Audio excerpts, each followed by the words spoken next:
प्राणानायाम्यां ओम केशवाय स्वाहा ओम नारायणाय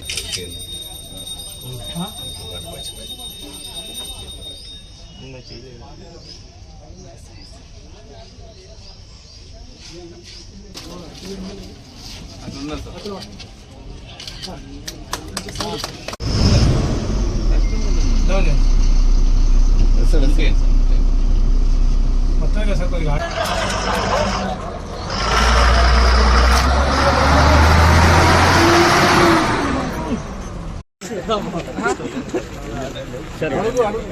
వైద్యం ప్రభుత్వం వచ్చి 10 నెలలు అవుతుంది. అప్పుడు హామీలో భాగంగా ఉచిత బస్సు మహిళలకు ఇస్తాము అని చెప్తారు. ఇంతవరకు కూడా అమలు చేయడం లేదని చెప్పేసి వైసీపీ నాయకులు ఆరోపిస్తున్నారు. రాష్ట్ర ప్రజలు, ఎమ్మెనూరు ప్రజలు ఒక విషయాన్ని ఆలోచించాలి.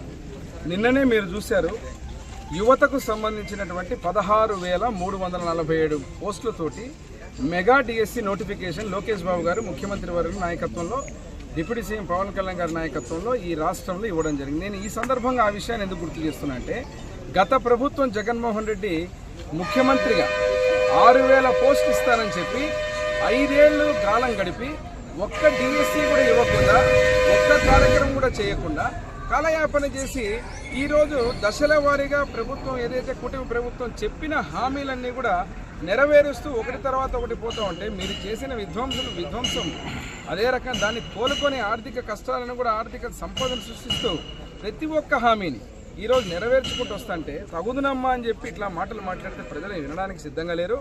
మీరు చూస్తూనే ఉంటారు. ఎట్లాగైతే ఈ బస్సులు మా ఎమ్మిగనూరు డిపోలో ఒకటి తర్వాత ఒకటి ఒక్క బస్సు కాదు కదా, ఒక్క టైరు కూడా కొననటువంటి గత ప్రభుత్వంలో ఈరోజు 23 బస్సులు తెచ్చాం మా ఎమ్మిగనూరు డిపోకి. అదేవిధంగా చెప్పిన హామీలన్నీ దశల వారీగా ప్రతి ఒక్కటి చేసుకుంటూ పోతాం. వచ్చే నెల నుంచి మళ్ళీ తల్లికి వందనం, వచ్చే నెల నుంచి మళ్ళీ అన్నదాత సుఖీభవ, దాని తర్వాత ఫ్రీ బస్సు. ఏ హామీలు ఇచ్చామో తూచా తప్పకుండా చేసే ప్రభుత్వం కూటమి ప్రభుత్వం. మీరు చూస్తూనే ఉంటారు, మేము చేస్తూనే ఉంటాము, మీరు అడుగుతూనే ఉంటారు. మీరు విష ప్రచారం చేయాలని చూసినా కూడా ప్రజలు మీ విషయాన్ని 5 ఏళ్ళు అనుభవించారు. ఆ ఎక్కిన విషయంతో మీకు 11 సీట్లు కుదించారు. మళ్ళీ మీరు ఆ విషయాన్ని ఎక్కించాలని చెప్పి ఎంత ప్రయత్నం చేసినా అది జరిగే పని కాదు. ప్రజలు చాలా విఘ్నులు, తెలివైన